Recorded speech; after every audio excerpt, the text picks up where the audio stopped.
Bismillahirrahmanirrahim. Assalamualaikum warahmatullahi wabarakatuh. Bismillahirrahmanirrahim. Alhamdulillahirabbil alamin. Wassalatu wassalamu ala asrafil anbiya'i wal mursalin sayyidina Muhammadin wa ala alihi wa ashabihi ajma'in, amma ba'du. Hadratul mukarramin, para alim, para ulama, jemaah Masjid Al-Barkah yang dirahmati Allah.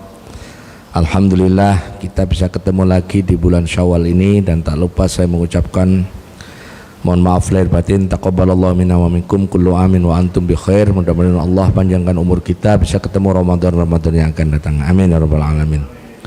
Salawat serta salam marilah kita sampaikan kepada manusia mulia, junjungan alam, uswah kita semua, baginda Nabi besar Muhammad sallallahu alaihi wasallam, yang sunnah-sunnahnya kita ikuti, sunnah-sunnahnya kita hidupkan. Mudah-mudahan itu sebagai tanda cinta kita kepada beliau, dan itu akan menjadi jaminan kita insyaallah bersama beliau di surganya Allah Ta'ala. Amin ya rabbal alamin. Man akhya sunnati faqad ahabbani wa man ahabbani kana ma'i fil jannah. Ma'asyiral muslimin, sebagaimana kita sebelum Ramadan sudah masuk di bab toharoh ya. Hari ini kita lanjutkan bab toharoh, bab tayamum. Jadi ngaji kita ini mungkin agak sedikit lebih detail dibandingkan ngaji fikih yang lain, karena memang ngaji fikih 4 mazhab itu di samping referensinya ada namanya kitab fikih madzhabul arba'ah, juga ada kitab lain yang kira-kira membawa mazhabnya masing-masing. Jadi kalau Bapak Ibu paham terkait dengan struktur apa namanya kitab-kitab itu, yang babon-babon yang gede-gede itu, yang muktabar itu, dari judulnya Bapak bisa lacak bahwa itu membawa mazhab, artinya mewakili mazhab. Contoh misalnya ada ustadz di sini ngaji bawa kitab maka saya pastikan itu mazhab Syafi'i, atau bawa kitab Al-Muwatta, saya pastikan itu mazhab Maliki. Ada yang bawa kitab Al-Mughni, saya pastikan itu mazhab Hambali, ya, dan seterusnya seperti itu ya. Dan ini menjadi pengetahuan juga bagi kita bahwa sesungguhnya para ulama dari dulu juga sudah terbiasa berbeda itu kemudian ditulis. Nah, karena kebiasaan itu baik, maka saya sebisa mungkin kalau ngaji dimanapun tuh pakai makalah ya. Karena pertama, kalau bagi yang mungkin nanti setengah ngantuk setengah ini, ya minimal sudah punya lah catatannya ya. Persoalan paham itu bukan tanggung jawab saya, karena ngaji itu Bapak dengerin bisa datang itu sudah bagus. Masalah paham itu soal lain ya, soal lain. Makanya saya kalau ngaji itu saya tidak pernah menuntut jemaah itu paham atau ngerti. Semakin nggak ngerti semakin bagus, malah karena semakin diundang. Nah gitu aja sebenarnya itu ya. Gitu aja ya. Makanya saya itu nggak terlalu khawatir kalau ngaji terus orangnya nggak ngerti, ya wes gitu. Karena yang minterkan itu bukan saya tapi Allah ya. Itu saya pakai ngajar, termasuk ngajar bahasa Arab di rumah saya itu ada pengajian bahasa Arab, bahkan mungkin Pak Soni nggak tahu bahwa saya punya pengajian bahasa Arab di rumah, bahkan mungkin nggak tahu, saking jauhnya rumahnya, saking jauhnya ya alhamdulillah. Nyindir katanya. Bismillahirrahmanirrahim. Faslun fi syurutit thaharah wa arkanit tayamum. Jadi kalau Bapak tahu bahwa tayamum itu, ini saya sedikit cerita sejarah ya, bahwa diundangkannya atau dijadikannya tayamum sebagai syariat itu bareng wudu. Jadi surat Al-Maidah, surat Al-Maidah yang depannya ya ayyuhalladzina amanu idza qumtum ilas shalah itu sampai akhir ayat. Dan itu asbab nuzulnya itu kan gara-garanya setelah peristiwa hadisul ifki. Hadisul ifki itu berita hoax terhadap Ibu Aisyah radhiyallahu anha. Itu ada sahabat yang ketika junub setelah jima dengan istrinya nggak nemu air. Terus ditafsiri karena kalau pakai air itu dengan mandi, maka setelah dia mencari air nggak ketemu, dia gulung-gulung di pasir ya, persis pitik kayak ya, pitik kan kalau habis gauli yang betina kan langsung gulung-gulung ya, bro-bro begitu ya. Akhirnya nanya Nabi seperti itu, terus turun surat itu, surat Al-Maidah itu ya, terkait dengan toharo. Nah yang jadi catatan saya itu di sini itu begini, kenapa sih kita belajar ilmu kayak tayamum gini, apa nggak ada air? Loh sampean jangan salah, sekarang ada air itu tapi sampean ilmu tayamum harus ngerti. Contohnya di pesawat ini saya sampaikan ya, supaya nanti jenengan nanti ketika safar atau ketika umroh lah ya, umroh insya Allah yang di sini yang belum haji belum umroh bisa berangkat haji berangkat umroh, yang sudah haji sudah umroh insya Allah. Yang haji biarkan kuotanya diambil teman-teman kita, saudara kita yang belum berangkat, kita umroh saja. Maka ketika jenengan di atas pesawat itu kan ada keterbatasannya itu nggak ada alat bersuci yang cukup, yaitu air. Dan juga jenengan saya pastikan kalau umroh atau nggak pasti nggak bawa debu. Padahal di materi terkait dengan tayamum itu di 4 mazhab itu syarat tayamum itu harus benar-benar pakai soi dan toyiban, pakai benar-benar wujud itunya, debunya itu harus ada. Jadi bukan sekedar, mohon maaf ini Pak Sony atau Pak Dokter, kalau kan ditempelin di kursinya pesawat itu. Saya pastikan itu kalau pakai teori 4 mazhab udah nggak ada yang masuk, udah pasti batal. Lah kok bukunya ada, terus pas ceramah begini ada orang protes tuh. Di bukunya Haji Gus Arifin kok ada itu. Nah, saya tunjukkan itu pasti bukan ngomongnya 4 mazhab, belakangan. Omongnya ulama belakangan, maksudnya kholaf, ulama sesudah ya tahun-tahun 1900-an sampai tahun 2000-an setelah ada pesawat. Karena nggak mungkin para ulama itu mendefinisikan tayamum pakai nempelin tangan ke jok pesawat, atau zaman itu belum ada pesawat kan gitu, logikanya kan begitu. Kalau kita belajar ilmu mantik kan begitu. Nah, akhirnya nanti kalau jenengan misalnya begitu hukumnya gimana Gus? Nah begitu kalau ini pakai 4 mazhab nggak sah, ya sholatnya nggak sah, nggak ada gunanya sholat di atas pesawat, wudunya nggak bersucinya nggak beres. Ternyata itu nanti dikembangkan fikihnya, fikih yang model-model darurat begitu. Nah, akhirnya kan masyhur ada fikih judulnya fikih darurat itu, fikih untuk keadaan darurat. Materi yang dulu pernah saya share ke Pak Sony itu terkait dengan pandemi itu, terkait dengan pakai masker, terkait dengan soft distancing, nah gitu. Nah ya, jadi seperti itu. Nah kemudian ini yang syaratnya itu harus pakai alat bersuci yang cukup. Kemudian si alat bersuci harus wusul ke maksulnya, ke yang dibasuh. Makanya kalau jenengan kemudian wudu atau tayamum terus ada penghalang ya, tidak sampai atau tidak wusulil ma atau wusulis soid ilal maksul, maka sebenarnya ya sudah otomatis batal. Misalnya lebaran kemarin ngecat karena cari tukang susah, ngecat sendiri, akhirnya kecepretan cat minyak itu kan nempel, kalau nempel kulit pasti susah ngilanginnya kecuali pakai thinner ya. Ternyata sampai hari ini itu di punggungnya itu ada cat misalnya ini, jadi berkali-kali mandi junub ya nggak sah, kebetulan di punggung ngecat gini ketetesan itu, bapak nggak tahu. Ya namanya catnya coklat, kulit kita coklat ya pas sama ya. Tapi cat ya sudah seperti itu batal ya. Kemudian alat bersucinya harus suci mensucikan, itu sudah bapak pahami ya. Saya langsung masuk aja ke ringkasan ini supaya nanti saya tunjukkan konsekuensi tadi pertanyaan saya di bagian depan.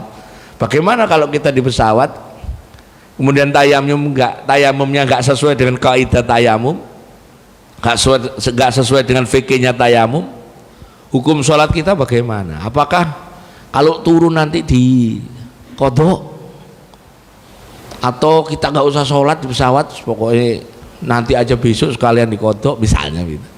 Nah itu ada, nanti penjelasannya ada ya, kita selesaikan yang depan dulu. Jadi tayamum itu di 4 mazhab itu intinya sama ya, harus dengan debu yang suci, soi dan toyiban, 4 ya sama, ma'an niat ya. Harus disertai niat. Jadi syaratnya adalah dia mengusap wajah dan kedua tangan. Kalau di Maliki nggak sampai siku.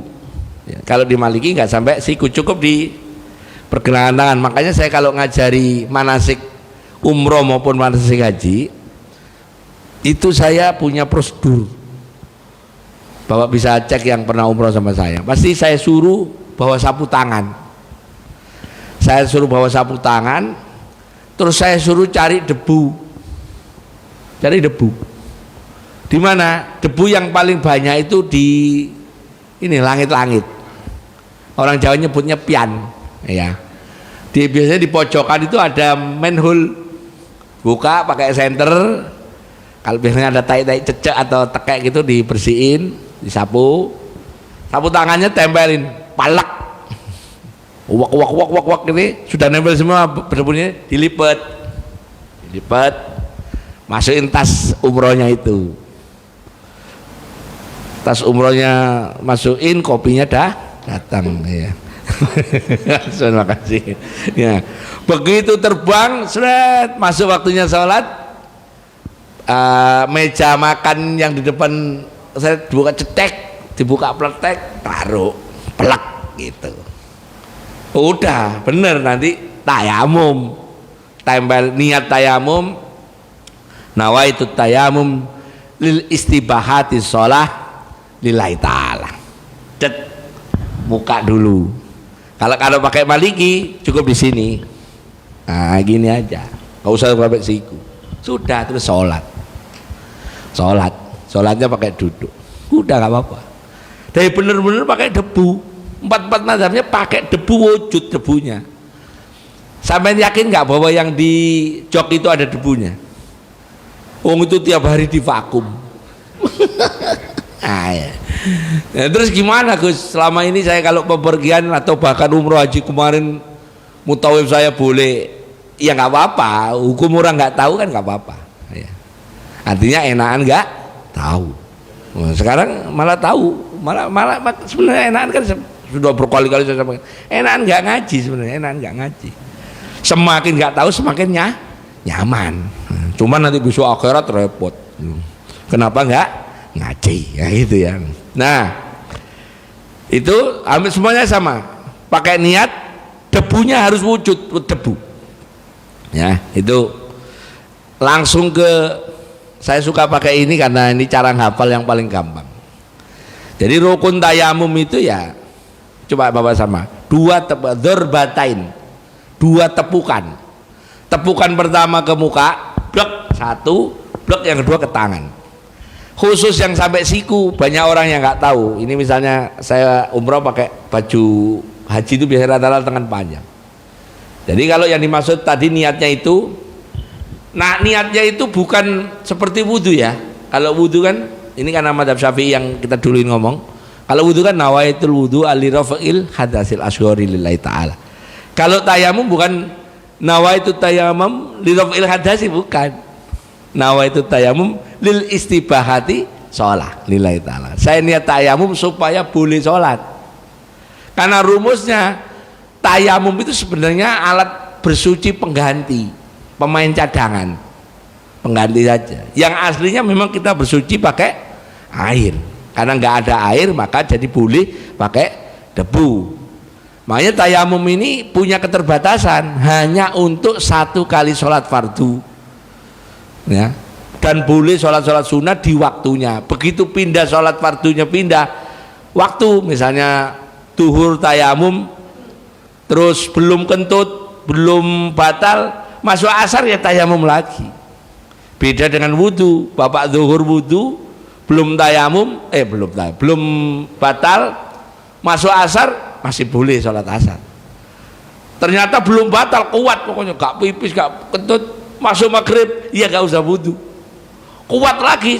Ada teman saya itu umroh itu masuk masjid duhur, pulang isya gak wudhu. Loh iya, sakti itu. Iya, saya gak kuat kalau saya. 2 kali sholat itu udah top. Apalagi di Medina, zaman dulu kan, kalau sudah masuk masjid di Raudhah gitu kan gak diusir. Sekarang 15 menit diusir. Ya gitu. Jadi begitu dorbatain nawaitul tayamum lil istibahati sholat lillahi ta'ala, dek satu muka.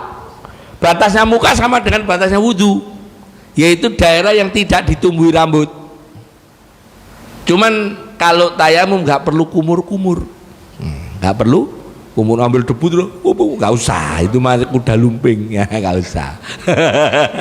Nggak ada sunahnya tayamum kumur-kumur pakai debu, ya, alamat cangkemnya kelebonan lemah ya. Nah begitu yang dorbatul kedua, debu di sini ada dua, maka yang tangan kiri ini kan ada debunya, ini ada debunya. Ini supaya sampai tayamum itu memang hanya nggak boleh kayak wudhu itu karena ini tumpangin di sini, nah sampai sini selesai. Sekarang ini kan masih debunya belum kepake, sini tutupin, udah begitu doang, bukan diosok-osok kayak bukan, nggak cocok blas ya. Ya gitu. Nah kalau yang Maliki debu kedua ya gini doang, udah cukup sekali saja. Tapi debu betulan tuh ya, debu betulan. Lah gimana Gus kalau nggak ada debu? Nah nanti kita bahas. Artinya dicok ya. Hukum tayamum sebelum masuk sholat di mazhab 3 Maliki, Syafi'i, Hambali nggak boleh. Jadi harus pas masuk sholat. Nanti ada syarat nyari dulu sampai 6.000 langkah, kurang lebih 1,2 kilo nyari dimanapun, termasuk nyari ketemu. Kalau Bapak masih nemu ini nih air mineral di warung, misalnya masjid gak ada, di rumah Bapak mati gak ada air sama, tapi di rumah Bapak masih ada galon, ya masih belum boleh tayamum, harus nyari air dulu ya, masih belum boleh. Makanya saya ajarkan juga ke jemaah biasanya wudhu dengan segini aja, ini segini nih cukup. Kalau saya caranya dibeliin semprot anunya, dibeliin yang untuk nyemprot burung itu loh, ini copot masukin cek dicekrup jadi sekarang kita punya nawaitul wudhu ali rafil hadasil asyarilah, mukanya semua sudah, tangan selesai, cukup. Ini bisa untuk orang berdua. Biasanya nanti jemaah haji dikasih semprotannya itu. Kalau sampean masih kurang puas, kalau punya burung yang gede itu bawa aja. Semprot ini. Kan ada kan yang untuk nyemprot burung itu loh, mandiin burung murah itu loh. Oh saya punya kok. Sama untuk yang nyemprot kembang itu. Cuman yang praktis ya segitu ya. Niat rukun tayamum hamba Hanafi bukan. Tata cara, nah ini Bapak lihat di punyanya Syafi'i itu disebutkan. Kalau di Maliki, di Hambali itu niat dalam hati. Saya pernah nanya sama orang, saya enakan niat dalam hati Gus. Saya tanya, kenapa? Saya soalnya ketuker, niatnya wudhu. Daripada nanti keceplos salah, diketawain, mendingan dalam hati. Kalau alasannya gitu sebenarnya nggak masuk akal. Seperti orang pernah saya tanya, kenapa nggak kunut? Alasannya nggak hafal. Itu bukan mazhab kalau itu. Ya, karena malas ngapalin aja. Kalau memang nggak pakai kunut ya Hambali atau Hanafi, sorry, gitu. Nah itu. Nawaitu tayamum li istibahati shalah fardhu lillahi ta'ala. Ya. Anggota tayamum cuma 2, wajah sama tangan sampai siku, khusus untuk Maliki sampai pergelangan tangan. Ya. Sampai telapak pergelangan tangan. Dan juga Hambali sebagian. Urutannya harus urut, ya, harus urut. Kecuali di madhab 2 Maliki dan Hanafi itu sunahnya itu memang tetap urut, walaupun kalau Bapak pahami itu ya apa namanya sunnah makna itu boleh dibalik ya enggak, tetap urut wajah terus tangan, sebagaimana teks yang ada di surat Al-Maidah, habis muka terus tangan. 2 tepukan. Nah khusus untuk Hambali itu 1 tepukan sudah untuk muka sama tangan. Jadi kalau yang 2 tadi contoh saya itu Hanafi, Maliki, Syafi'i. Kalau Hambali tek untuk muka tek, karena kebetulan Hambali itu mirip Syafi'i, mirip Maliki, cukup 1 sekali tepukan, hemat debu ya. Terus baca bismillah itu sunnah. Apa yang boleh dilakukan 1 kali tayamum? Nah 1 kali tayamum hanya untuk sholat fardu di waktunya dan sholat sunnah ya. Nah apa yang sah yang digunakan untuk tayamum? Nah ini Semuanya harus benda yang wujud. Ya, coba Hanafi. Semua jenis tanah yang suci. Tanah yang suci itu bisa tanah yang halus, bisa kalau Bapak malas gak punya rumahnya sekarang rata-rata beton, udah pakai bondek ya. Pakai bondek udah nggak ada debu itu pasti, udah metal semua. Bisa nyari tukang pasir diayak pakai ayaannya tepung itu. Ya. Tapi nggak boleh tepung loh ya, karena tepung bukan debu, tepung itu makanan. Lagian kalau kita tayamum pakai tepung lucu, nanti hasilnya kayak bayi setelah itu. Paham maksudnya? Iya. Nggak boleh juga pakai bedak, nggak boleh. Harus debu betulan. Nah Maliki ini yang menjadi pintu nanti, saya tadi kan bilang menjadi pintu tayamum yang model nempelin jok itu. Nih, setiap benda yang suci yang muncul di atas permukaan bumi berupa tanah, pasir, batu dan sejenisnya. Saya tanya ke Bapak, jok itu dilapisi apa Pak? Kain ya? Nah, kain itu kira-kira menurut Bapak berasal dari apa? Yang joknya pesawat itu. Ini sampean sekolah kan wis rata-rata wis SMA semua kan, itu dulu ada namanya ilmu material. Di SMA sudah diajari. Dari apa? Dari minyak. Baju-baju yang tetron dari minyak kan, betul ya? Wah, gak yakin sampean ya? Enggak, sampean punya baju ini contoh ini lah. Iya kan?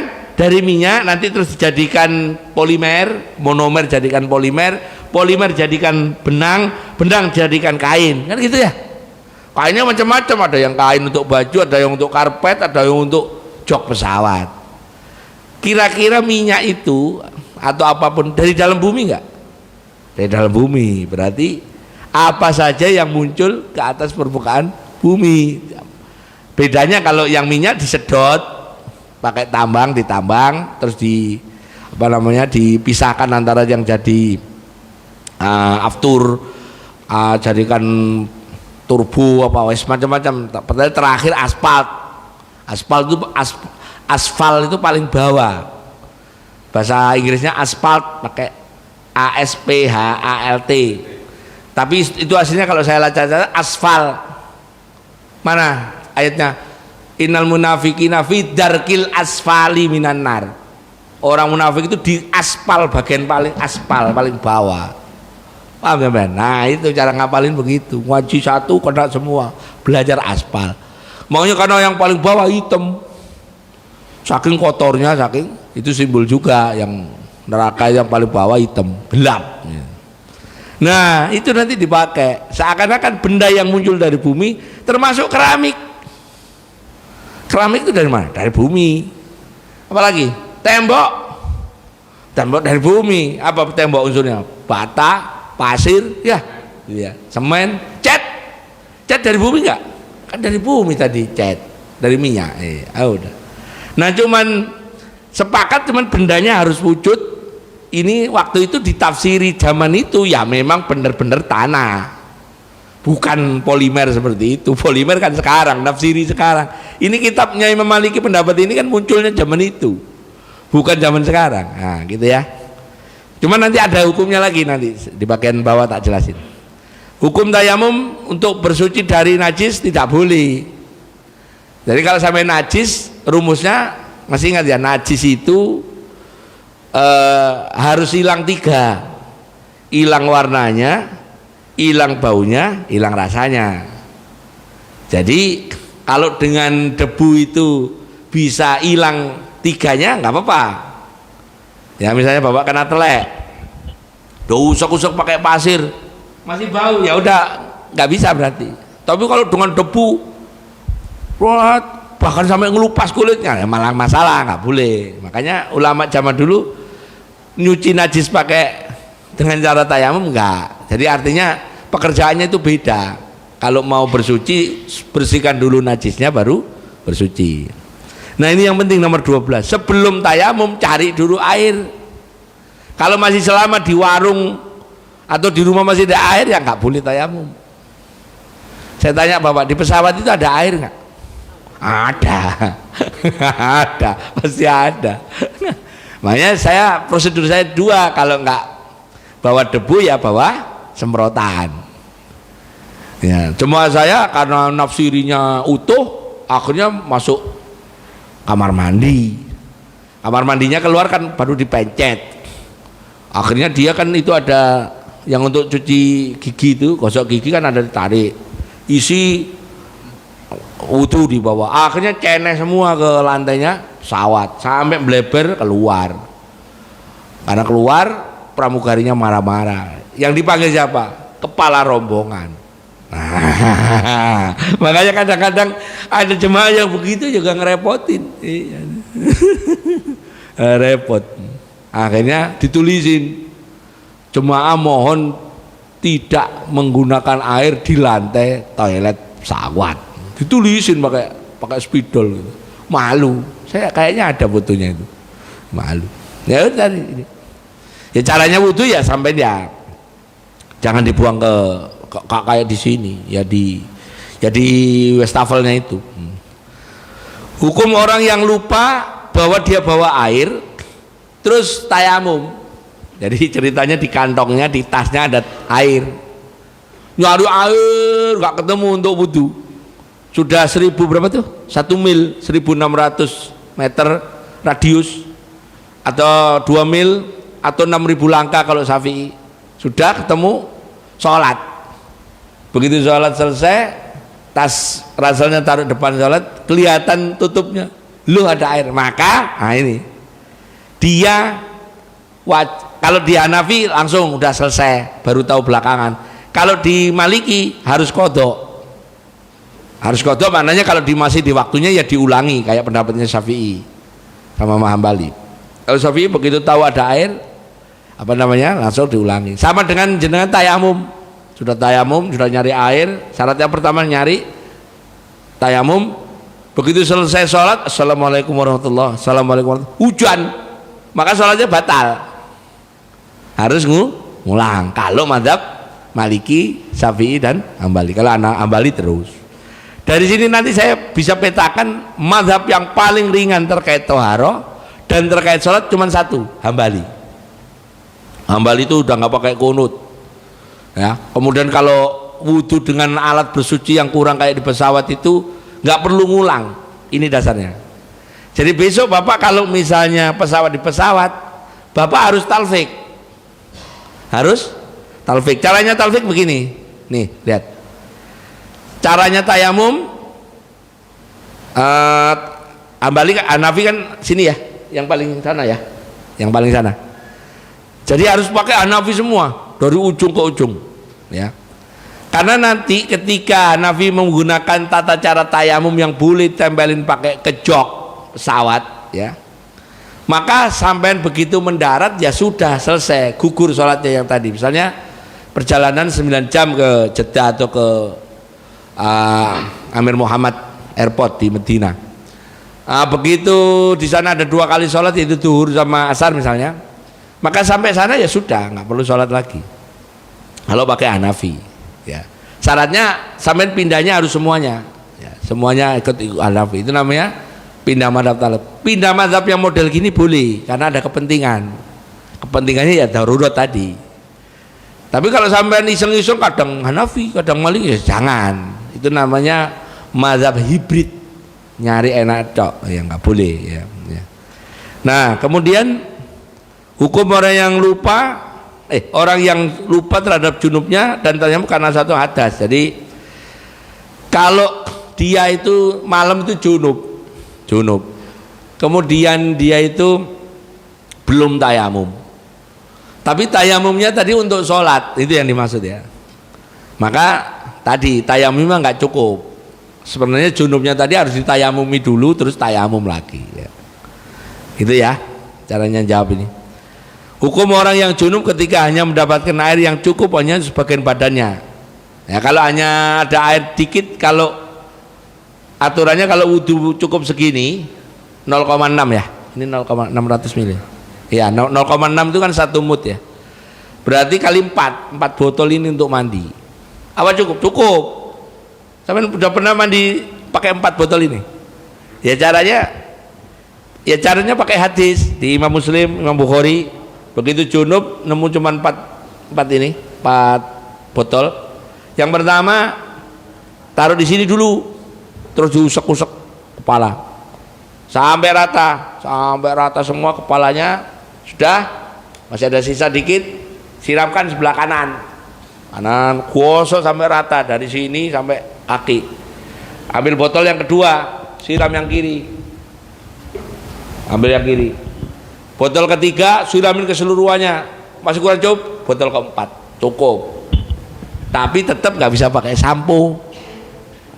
Kalau pakai sampo dengan 4 botol, alamat keluar masih ada sampunya. Ya udah, mandi junub tuh nggak harus pakai sampo. Ya udah, gitu. Kemudian berikutnya tayamum karena takut sakit atau memperlambat proses kesembuhan. Nah, ini boleh, Bapak, semuanya boleh. Jadi Pak Dokter kalau ada pasien kemudian gara-gara megang air terus greges lagi, panas lagi, suruh tayamum. Cuman Pak Dokter harus nyiapin debu betulan kalau mau cocok. Nggak bisa ditempelin ke ranjangnya rumah sakitnya, nggak bisa. Siapin betulan tayamum, debunya, ya. Kalau nggak salah sekarang di Tokped itu dijual itu debu tayamum. Nggak percaya? Pak Sony beli aja debu tayamum. Coba cari Tokped debu tayamum. Lo nggak percaya? Itu paham membaca pangsa pasar. Gara-gara ngaji begini nanti rame Tokped ini. Oh, ini kan disiarin YouTube. Oh tuh kata ustadznya ada di Tokped. Ada nggak Mas? Ada. Lo ngerti lagi nggak percaya? Lah iya, sampean daripada jual kusen lama mendingan jual itu. Serius. Itu mah orang haji perlu itu. Kusen kan nunggu bangun rumah. Kalau itu kan ada 10.000. Debu tayamum. Malan debunya daripada beras. Beras kan ada yang 7.000. Lah iya, udah sekilo. Ya Pak Sony baru tahu itu, dibilangin baru. Oh iya, main ngaji kalau begini aneh. Itu pintar membaca peluang. Ya gara-gara ngaji itu yang jualan tuh. Orang Bogor ya? Orang mana? Pokoknya ada itu ya. Terus hukum orang yang sakit apabila dimungkinkan membasuh sebagian tubuhnya. Gini ya Bapak, kalau Bapak termasuk Pak Dokter ini untuk bisa membriefing perawatnya. Kalau ada pasien misalnya di tangannya, di anggota wudhu ya Pak, di anggota wudhu misalnya ini digip, tapi si pasien ini bilang, Bu Suster saya ini kuat kok kalau wudhu. Ya sudah, yang digip nggak usah disiram air, nggak usah, yang anggota tubuhnya yang nggak sakit saja. Kalau seandainya dia kuat, tapi kalau seandainya nggak kuat pakai air ya ditayamumi. Ini pengetahuan ini penting karena kadang-kadang kita jagain orang tua kita atau kakek kita, saudara kita itu di rumah sakit, tapi beliaunya ingin sholat, sadar karena, dan relatif tangannya itu cuma ada 2 selangnya, selang darah sama infus, selang darah infus, terus mulutnya nggak dipasang apa namanya, itu apa, bantuan napas itu, apa sih jeneng itu, dokter lupa, apa ventilator, betul ya. Ya udah, pas bagian jarum ya jangan dicabut tuh, moncrot nih ya, wes ben wae, kan ada jarumnya, ada selotipnya itu apa, ada plasnya itu yang untuk nutup. Ya udah jangan ditayamumi atau jangan diwuduin, nggak apa-apa, ini jalurnya ya. Jadi Islam itu sebenarnya sudah, meskipun ini zaman itu belum ada infus, belum ada untuk ngisi darah ke tubuh, beliau-beliau ini, ulama ini sudah memperkirakan nanti suatu zaman ada yang akan kejadian kayak begitu. Nah itu hebat ya, hebatnya itu. Kemudian hukum orang yang tidak mendapatkan air, kondisi hadar, kalau nggak ada air ya sama dengan orang musafir gitu ya. Nah ini pasal yang haram karena hadas kecil, hadas besar ya. Di antaranya yang nggak boleh kalau orang hadas kecil ya, itu nggak boleh sholat, nggak boleh tawaf, nggak boleh bawa mushaf. Pertanyaannya kan begini, saya batal wudhu bawa handphonenya ada aplikasi apa? Al-Quran ya, begitu ya. Karena aplikasi ini munculnya belum zamannya ulama 4 mazhab ini, ya pasti yang ngomong ulama sekarang. Terbagi 2 kelompok. Kelompok pertama mengatakan bahwa aplikasi di sini bukan mushaf, pendapat yang pertama. Artinya jenengan batal ya tetap boleh buka. Tapi yang pendapat kedua ini yang hati-hati, dianggap mushaf. Pakai pendekatan hadis dulu. Abdullah bin Mas'ud itu pernah bawa lembaran mushaf itu di kantongnya, di keledainya. Jadi kalau pas bawa Quran, waktu itu belum mushaf, masih lembaran, ditaruh di kantongnya yang dibawa kayak tas gitu yang dibawa Abdullah bin Mas'ud, beliau nggak batal, nggak apa-apa. Seakan-akan Quran tertutup oleh suatu tempat. Nah kalau begitu, yang pendapat kedua ini kenapa pakai itu? Seakan-akan Qurannya tertutup oleh di dalam aplikasi sini. Dia baru menjadi Quran kalau dibuka. Maka ketika dibuka maka harus wudu. Jadi ibu-ibu sekarang paham. Begitu khed, kalau aplikasi Qurannya kalau pakai pendapat kedua jangan dibuka. Berarti dia megang mushaf. Kalau pendapat yang pertama, oh ini bukan mushaf, aplikasi. Kan gitu kan, ya sudah. Fikih akhirnya nggak bisa disatuin, nggak bisa, repot. Wong pendapatnya masing-masing ya. Itu ya, jadi cuman khusus untuk di mazhab Syafi'i bagi ibu yang mau baca Quran ketika haid boleh baca, tapi nggak usah pegang. Berarti ibu harus punya aplikasi di TV atau di laptop pakai running tag. Jadi yang dipegang remote-nya aja, play, milih surat Al-Baqarah, tag, ayat sekian, enter, cetek di remote-nya jalan. TV sekarang kan sudah Android ya, ya Pak Sony, sudah Android. Kayak TV-nya Pak Sony itu kan mereknya Sony Bravia. Sony TV-nya Sony, kan nggak mungkin Sony TV-nya Samsung, malu. Iya. Kalau Samsul biasanya TV-nya Samsung, kalau yang Pak Samsul itu ya. Pak Samsul Bahri itu tanya aja, Pak Samsul yang Ustadz itu TV-nya Samsung, bukan Sony juga. Oh berarti niru Pak Sony. Ada kan Pak Samsul ya. Jadi gitu ya Bu, jadi boleh. Atau bagi wanita yang murojaah masih boleh ya. Itu ya. Nah, orang junub juga nggak boleh pegang mushaf ya. Dan membaca Al-Quran dengan bersuara. Orang junub itu sebenarnya membaca Qurannya bagi yang ibu-ibu mau harus suara pelan, tidak bersuara ya. Tapi khusus untuk doa atau bacaan yang memang itu lazim sebagai doa dan itu diambil dari Quran, ibu boleh baca keras. Mohon maaf kalau ada orang meninggal biasanya kita baca apa? Innalillahi wa inna ilaihi rajiun. Itu kan ayat Quran, boleh. Atau mau jalan nyetir mobil, Bismillahirrahmanirrahim majriha wa mursaha inna rabbila ghafurur rahim, itu ayat Quran, boleh. Ya gitu boleh. Kalau itu karena sebagai doa ya. Atau baca istighfar astaghfirullahaladzim boleh ya. Terus khusus wanita masuk masjid berdiam di masjid.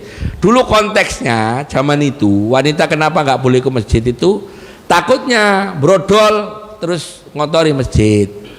Makanya ulama sekarang ada yang berpendapat dari kalangan sebagian Hambali lah, bahwa kalau bisa memastikan itu tidak bocor maka boleh di masjid. Namun di Syafi'i tetap mutlak, meskipun tidak netes tetap nggak boleh di masjid. Gitu aja. Dah. Jadi terserah mau pakai mazhab yang mana. Ya. Terus hukum tanpa wudhu, nah itu tadi ya. Memegang mushaf wanita haid. Ya. Yang pertama nggak boleh, haram. Ya. Namun kalau bawa buku yang seperti Iqra, buku Quran yang Quran sama tafsirnya banyakan tafsirnya. Tuh ada buku ya. Quran tafsir tematik.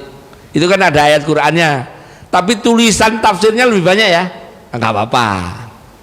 Enggak apa-apa. Itu. Enggak apa-apa.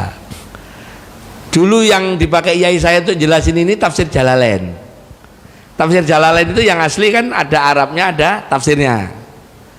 Nah, dulu santri-santri perempuan itu masih dibolehkan bawa tafsir Jalalain karena kata guru saya dan juga menurut sebagian besar ulama, Tafsir Jalalain itu jumlah huruf tafsirnya masih lebih banyak jumlah huruf tafsirnya daripada Qur'annya. Makanya bahwa tafsir Jalalain masih nggak apa-apa ya. Terus pegang tafsir yang ada terjemahnya, nah ini tadi ya jumlahnya. Baca mushaf sedang haid di wajib tidak boleh, yang pertama, yang dua boleh ya tadi ya. Sama ya. Nanti ini Pak Sony bisa di-share ke ibu-ibu ya. Hukum baca Quran tanpa wudhu. Ulama 4 wudhu sepakat boleh baca Quran, sekedar melihatnya meskipun tanpa wudhu, tapi tidak menyentuh. Jadi sampean kalau hadas kemudian anaknya bawa Quran minta diajari, ya ini bacanya mim ba'di atau min ba'di mana, oh, ya jangan disentuh, mana oh, suruh nunjukin anaknya aja.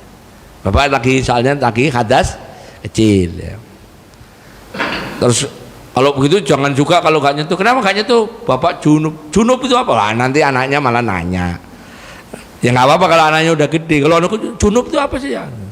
Junub itu ya junub. Akhirnya sampai bingung sendiri. Akhirnya ketemu anak kecil sekarang. Karena anak yang bayi, ini Pak Dokter mohon dikoreksi saya. Bayi yang lahir tahun 90-an itu semuanya bayi baru lahir semuanya sudah melek. Saya udah lihat hampir semua bayi laporan ke saya, memangku sudah melek. Bayi yang lahir tahun 60-an kayak saya, Pak Dokter, Pak Sony tahun 70-80 lahir masih merem, baru melek nanti bulan yang akan datang. Makanya bayi sekarang itu pinter-pinter karena sudah melek. Bahkan mungkin kenapa bayi itu nangis karena tadi itu sudah lihat orang-orang sekitar, model begini semua. Makanya terus nangis. Bayi nangis itu karena lihat orang-orang sekitarnya. Guyonan saya ya, guyonan saya. Pakai gadget dibawa ke toilet, ya jangan dibuka aplikasinya. Sambil jongkok terus buka, kepencet. Kalau kepencet nggak sengaja nggak apa-apa ya, nggak apa-apa. Namanya juga nggak sengaja. Sampai sini silakan, kalau ada yang ditanyakan tafadhol masykuran. Monggo Pak Sony, monggo Pak Sigit dulu, monggo tafadhol. Nggih, bismillah. Pak tadi kan disinggung masalah apa tadi, ada yang kena cat batal kan itu di punggung. Nah sekarang kan seperti bukan batal.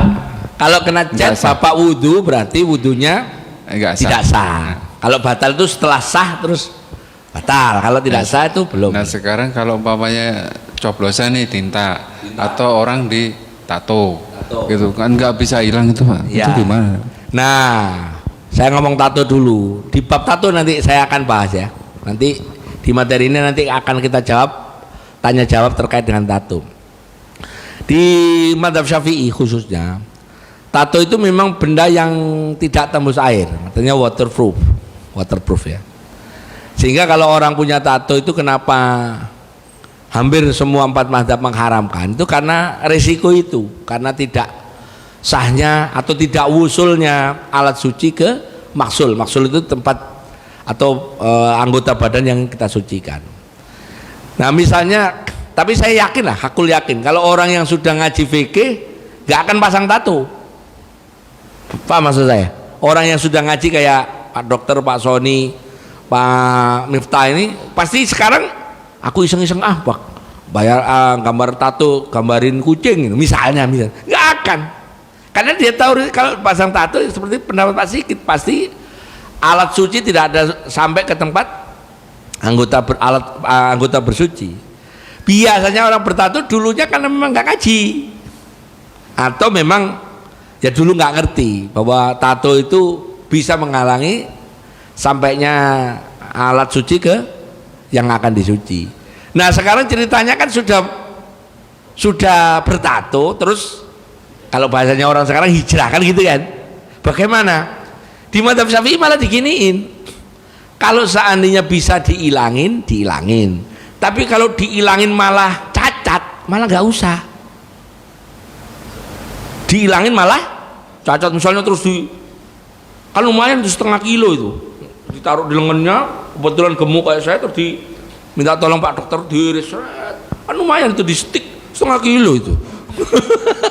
Ketawa guyonannya gitu, malah nggak boleh, malah haram.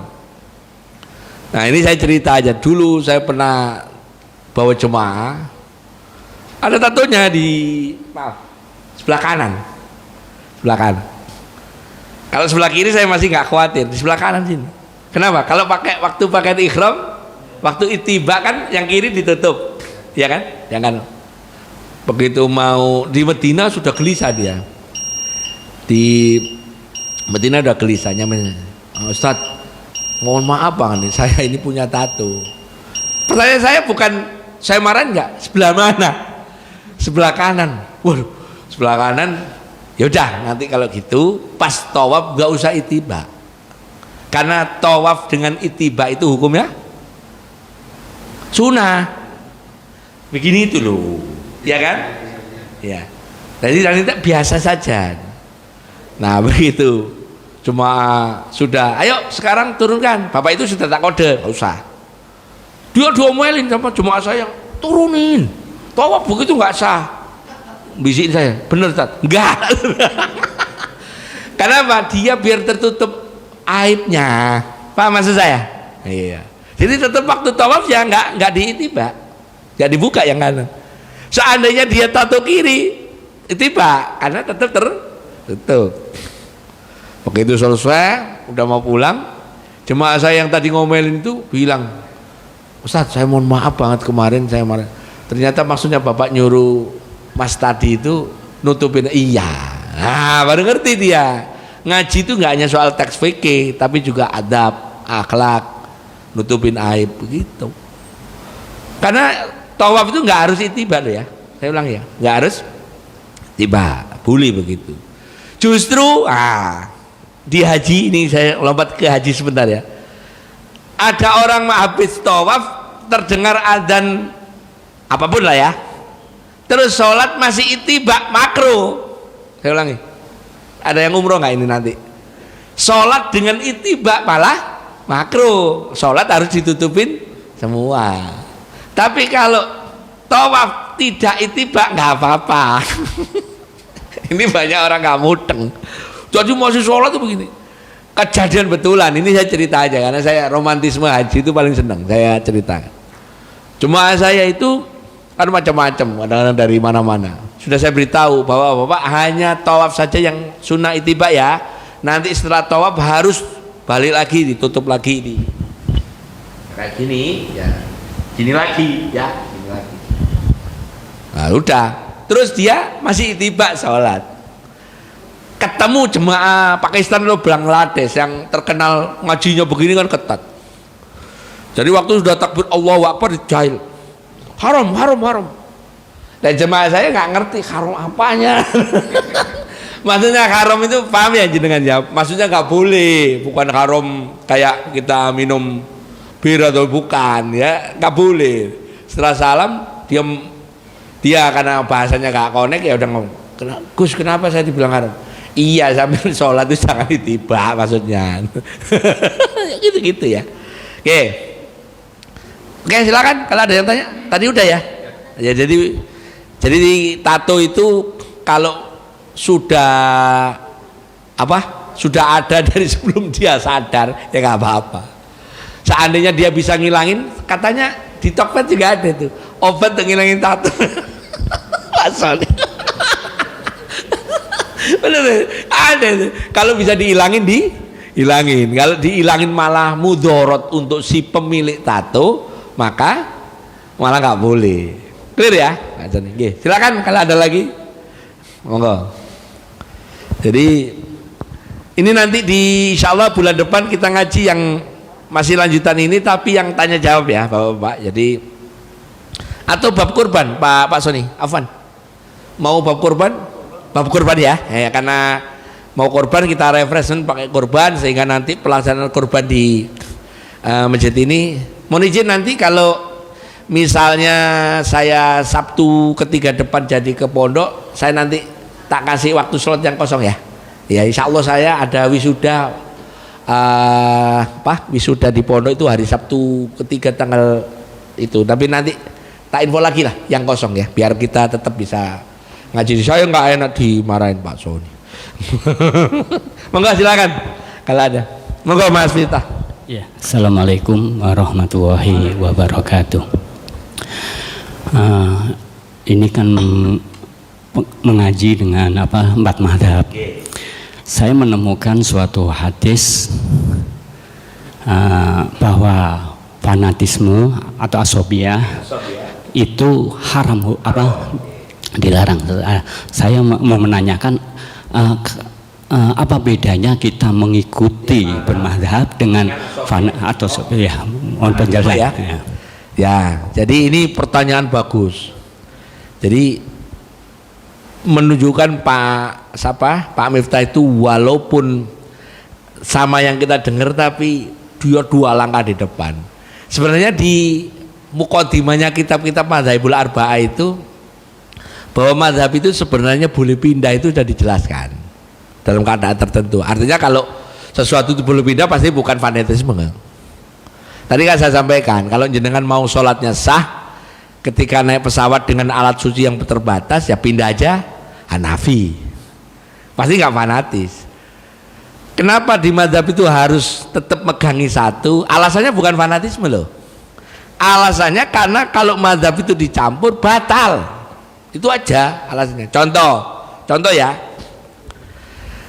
Di mazhab Syafi'i itu bergerak 3 kali berturut-turut untuk benda yang punya pangkal itu nggak apa-apa. Punya pangkal itu ini punya pangkal nih.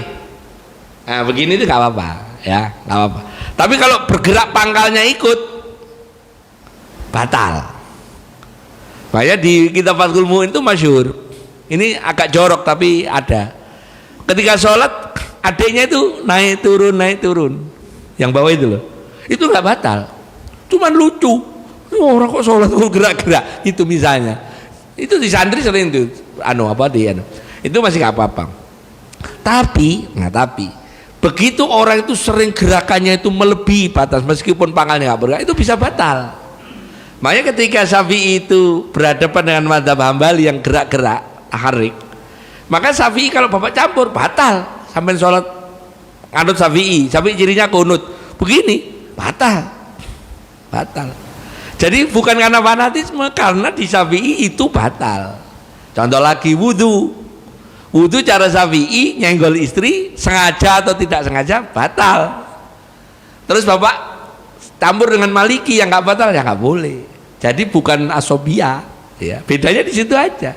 Kalau fanatisme itu bodoh amat, mau gua bener lempeng belok, pokoknya ini zaman Orde Baru mau apapun tetap Golkar. Disenggol mekar gitu. Senggol mekar begini. Kebalikannya kumis kucing, kalau kumis kucing disenggol mungkert gitu kan. Gitu ya. Jadi mazhab itu tidak asobia. Kalau mazhab itu asobia, sampean sebenarnya mohon maaf kayak Pak Alip atau saya yang kadang-kadang kita masih disiplin pakai masker, maka sebenarnya jenengan itu Syafi'i. Kayak orang fanatisme.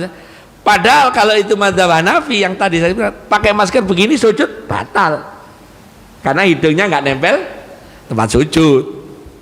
Kan enggak ternyata. Contoh lagi, soft jarang di Hambali tempatnya Ibnu Hazm itu jatuhnya seperti sholat munfarid. Kemarin 2 tahun yang lalu ya, apa dia nih Pak Sony masih ingat, kita Covid kan masih ngaji itu, masih jarang-jarang tuh. Itu kalau pakai mazhab Hambali, khususnya Ibnu Hazm di kitab Al-Muhalla itu dianggap sholat sendiri semua. Walaupun ada imamnya almarhum Mas Duri. Nah, tapi ternyata kalau kata Syafi'i enggak, tetap jemaah, cuman kehilangan fadilahnya rapat soft. Makanya tadi imamnya bilang sufakum itadilu. Nah, teman-temannya dia mau mengutip sufakum fa inna taswiyata sufuf min tamami sholat. Min tamami sholat itu kesempurnaan sholat. Maknanya kalau kita renggang, hilang fadilahnya, hilang pahalanya soft rapat. Kalau kita mau lempeng asobia, sampai kemarin disuruh renggang nggak akan mau. Kalau mazhab Hambali, nah bedanya di situ ya. Jadi fanatisme berbeda dengan memegangi madhab. Karena kalau memegangi madhab itu sebenarnya ada konsekuensinya cuma satu. Kalau dicampur batal. Tak kasih contoh lagi. Ini mau kurban. Pak Sony masih buka di sini sapi urunan ya? Nah, masih ya? Ya. Kalau di sini ada orang yang nggak kunut, ya, yang subuhnya nggak kunut, sebenarnya itu kan di sebagian di Maliki dan sebagian Hanafi, nggak boleh urunan, meskipun sapi. Aturannya tetap sama, mau kambing, mau sapi, mau unta, dia sendirian. Nah misalnya itu kekeh, pas sholat ikut ini, pas apa namanya korban pindah, nah kan nggak fanatik berarti dia, nggak fanatik. Soalnya kalau sapi beli sendiri berat 30 juta, enakan urunan. Sebenarnya yang nggak urunan itu sebenarnya yang paling masuk akal. Karena nanti di hari kiamat semua binatang kita dipakai tunggangan untuk melewati Shiratal Mustaqim. Nah kalau bertuju, kebetulan yang urunan gemuk-gemuk, lo di mana naruhnya kita? Masuk kadolan ekor. Sebenarnya masuk akal juga kalau guyonan. Misalnya yang urunan saya, Pak Sony. Siapa lagi yang gede di sini ya? Beliau Pak Bendahara. Siapa lagi? Kalau yang urunan kayak beliau cukup sapi 7 itu. Watt kan cukup, joknya cukup, jok sapi. Kalau bertujuh kan gandol rebutan. Clear ya, Pak? Nggih, mudah-mudahan terjawab. Beda fanatisme dengan kita memegangi mazhab. Cuman satu yang perlu saya sampaikan lagi. Hukum bermadhab itu bagi orang yang awam wajib. Kenapa? Karena dari madhab itulah kita nanti bisa sampai sama dengan yang dikehendaki. Taraktu fikum amroin lan tadillu abada in tamassakum bihima kitabullah wa sunnah. Dari madhab itu kita ikut kitabullah dan sunnah. Karena kita nggak bisa menafsiri Quran sendiri, nggak bisa menafsiri hadis sendiri. Dari beliau-beliau 4 inilah kita tahu, oh kalau mau tayamum nyari air dulu, oh kalau tayamum itu basuh muka sampai siku, yang satunya oh sampai pergelangan, gitu ya kira-kira. Mungkin yang lain apa betul? Moga. Jadi insya Allah kita bulan depan kalau mau izin Pak, ini saya barusan buka jadwal yang kosong minggu pertama Pak Sony kosong. Nanti kalau misalnya mau izin, kalau boleh saya minta tukar Sabtu ketiga ke minggu pertama, kalau boleh tukeran dengan Yai siapa waktu itu, kalau boleh ya, kalau boleh, karena Sabtu ketiga itu ada wisuda di pondok ya. Kalau di pondok kan harus datang saya. Sabtu pertama sudah saya kosongin, saya rencana untuk kesini karena saya ya Sabtu pertama, minggu pertama sorry, hari Minggu ya, minggu pertama itu tanggal 7 ya, tanggal 1 kan Rebo, Kamis, Jumat, Sabtu, tanggal 5 ya, tanggal 4 atau tanggal 5, nah itu kosong. Sabtu Minggu pertama kosong. Kalau Sabtu pertama saya di sini nih, ya kalau mau izin ya, ini saya sampaikan sekarang daripada agak jauh-jauh hari, siapa tahu ustadznya boleh dilukir ya, karena materi yang berikutnya ini korban penting ya, supaya nanti dulu saya pernah diskusi dengan Pak Bendahara di sini terkait dengan wakalah, itu titipan, status panitia. Statusnya panitia itu apakah sebagai amil yang boleh ngambil daging seenaknya atau bukan. Nah itu perlu saya jelaskan supaya kita yang ketitipan amanah sebagai pengurus mudah-mudahan selamat dari fitnah, selamat dari kekeliruan mengelola kurban. Kira-kira itu ya. Moga silakan kalau ada lagi. Boleh di luar ini loh, boleh loh. Misalnya Gus, lebaran kalau nggak pakai ketupat boleh nggak? Boleh loh ya. Itu pertanyaan saya akan jawab itu. Soalnya malam saya kemarin lebaran nggak pulang, jadi saya beli ketupatnya di mana coba? Di orang ketupat sayur. Nah ini cerita aja, istri saya cari ketupat sana deh. Nggak boleh dibeli semua Pak. Cari ketupat sayur 4 biji, beli 4 16 sudah. Karena kalau dibeli semua kan dia nggak bisa dagang. Cari itu ke sampai nyari ke Pondok Cakung, sampai nyari ke Gerasan. Tupat sayur lewat dibeli 4. Kalau dibeli semua nggak boleh. Akhirnya waktu dihidangkan kupatnya beda-beda bentuknya. Inilah akibat karena nggak bikin sendiri. Soalnya kalau bikinnya kan ribet ya. Monggo, Mas. Nggih. Nggih. Boleh bebas. Nggih. Sedikit. Nggih.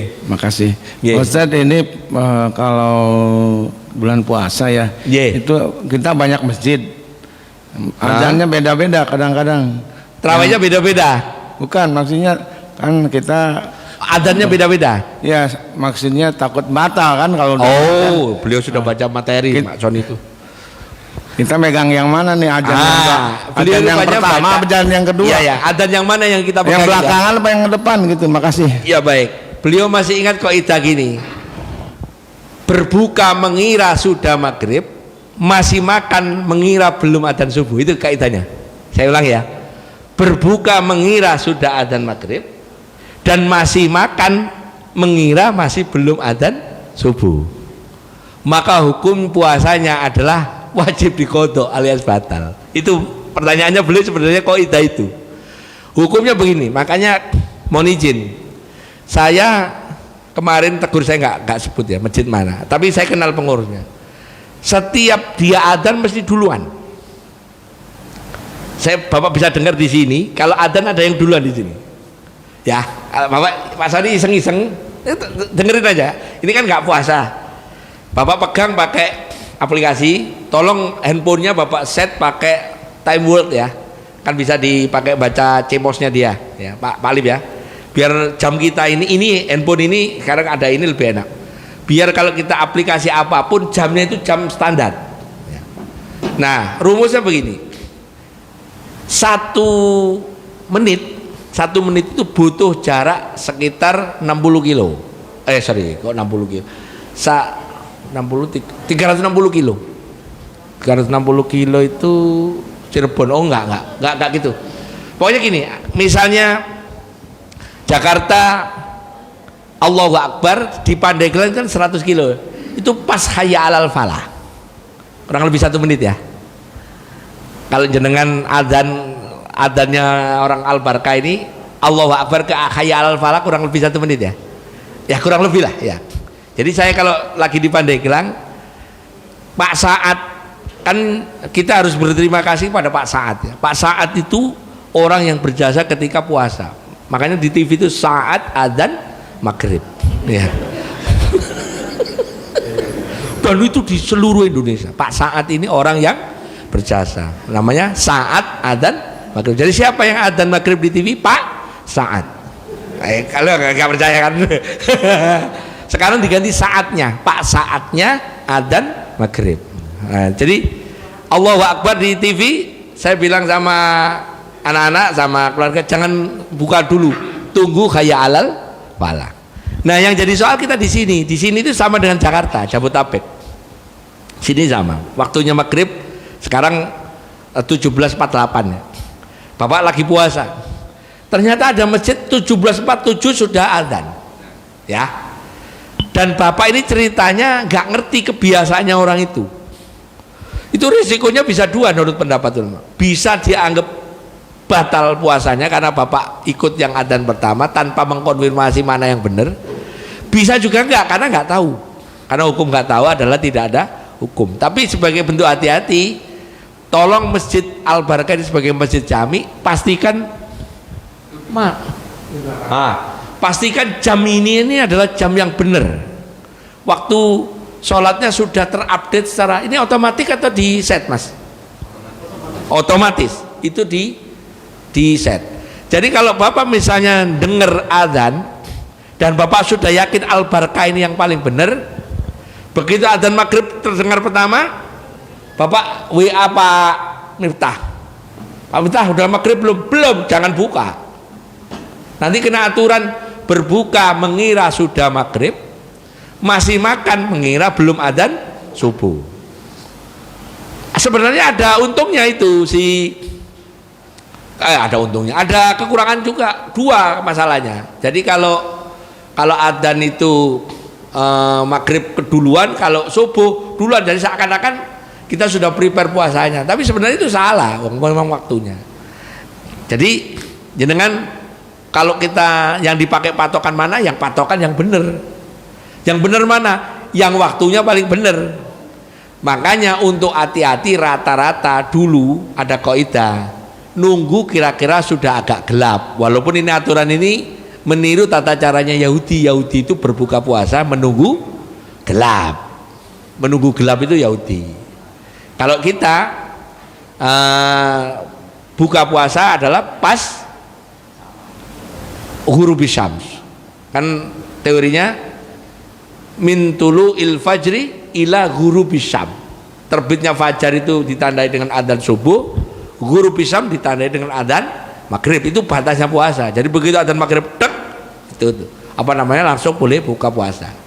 Tapi aturan ini sebenarnya gini Pak, hampir semua jam waktu sholat itu sudah ada koreksinya. Kalau Bapak lihat di aplikasi, koreksinya sekitar 30 detik, artinya ditambahin.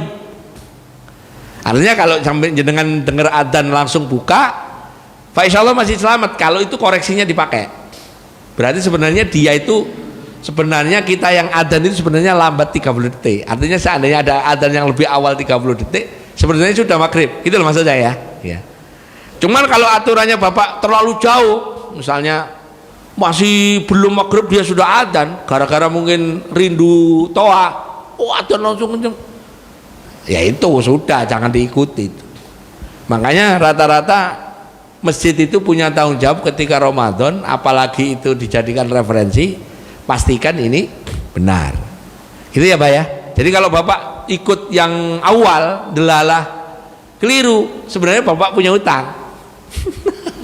Kemarin saya hitung, ini sudah tahu loh ya. Ini sudah tahu loh ya. Tadi belum tahu, sekarang udah tahu. Kalau kemarin selama sebulan ngikut adzan yang gasi itu apa Pak Sari? Adzan duluan, berarti 29 hari Bapak bayar utang. Wah repot Gus. Kenapa ngajarin? Makanya kenapa hari ini ngaji tadi nggak masuk malah enak. Sekarang tahu. Ini ya Pak. Jadi oke, lanjutnya mungkin ada ibu-ibu yang nanyain, mungkin monggo kalau ada, monggo kalau ada. Jadi ngaji 4 mazhab itu seperti yang sebagai bentuk kita ngaji itu komprehensif. Nanti kira-kira kita itu sebenarnya oleh para ulama 4 mazhab itu diajari satu konsep berpikir hukum agama yang lengkap. Artinya kapan itu kita boleh pindah, kapan nggak boleh. Kan rumusnya masih ingat ya, mazhab nggak boleh dicampur karena ada potensi batal. Dan mazhab bukan fanatisme. Makanya saya itu kalau ditanya orang Syafi'i Gus, iya, tapi nggak penuh. Buktinya kalau saya Syafi'i penuh, mestinya tanggal 2, tanggal 3, tanggal 4, tanggal 5, tanggal 6, tanggal 7 puasa Syawal. Ternyata saya baru puasa selesai Syawal kemarin, mencelo-mencelo, lompat-lompat. Karena kalau sampai Syafi'i asli, tanggal 1 Syawal Lebaran, tanggal 2, 3, 4, 5, 6, 7 puasa. Diakhiri tanggal 7 Lebaran, kalau di Jawa ketupat. Pak Sigit kemarin tanggal 2? Enggak, berarti bukan Syafi'i penuh.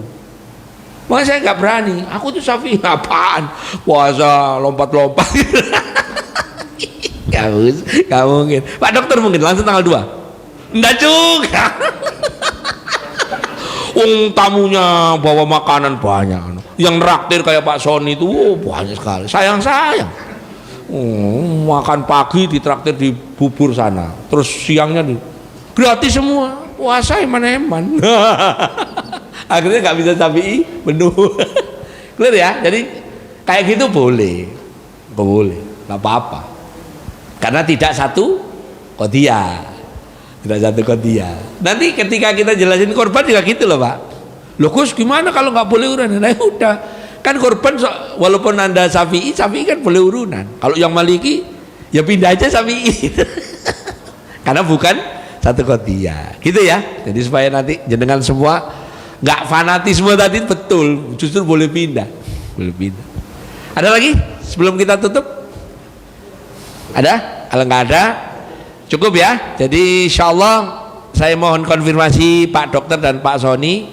Saya sudah spare waktu khusus untuk sini itu minggu pertama, karena Sabtu ketiga ada wisuda di pondok. Jadi sebagai apa supaya ngaji ini continue ya, karena saya mohon maaf Ramadan kemarin saya pikir libur Pak Soni, saya pikir libur, wah tumben-tumbenan kok nggak ada berita nih. Begitu saya sudah ngeleset enak Pak Ngaji, waduh saya keburu di order tempat lain, kebetulan amplopnya agak tebel ya sudah ya sudah Pak Soni maaf banget nih. Kayak kemarin guyonan gitu aja marah gitu guyon deh, kayaknya kalau guyon sama kalau nggak orang akrab nggak berani saya, karena guyon berani begitu karena saya anggap beliau itu teman akrab. Nah, kalau bahasa Arabnya akrab, dari kata qorib itu dekat itu lebih dekat lagi akrab. Isim tafdil. Mari kita doa mudah-mudahan Allah SWT menerima ibadah kita baik yang sunnah maupun fardu. Allah sehatkan jasmani rohani kita. Yang belum haji belum umroh bisa berangkat haji berangkat umroh. Yang sudah haji sudah umroh, insya Allah Allah berikan rezeki kita bisa umroh haji lagi di waktu-waktu yang akan datang, dan Allah bukakan pintu rezeki dari arah yang tidak disangka-sangka min haitsu la yahtasib. Allah panjangkan umur kita bisa ketemu Ramadan yang akan datang. Al-Fatihah. A'udzubillahi minasyaitonir rajim. Bismillahirrahmanirrahim. Alhamdulillahirabbil alamin arrahmanir rahim maliki yaumiddin iyyaka na'budu wa iyyaka nasta'in shiratal mustaqim shiratal ladzina an'amta 'alaihim ghairil maghdubi 'alaihim waladdallin. Doa kafaratul majlis. Subhanakallahumma bihamdika asyhadu an la ilaha illa anta astaghfiruka wa atubu ilaik. Wallahul muwaffiq ila aqwamit thoriq. Assalamualaikum warahmatullahi wabarakatuh.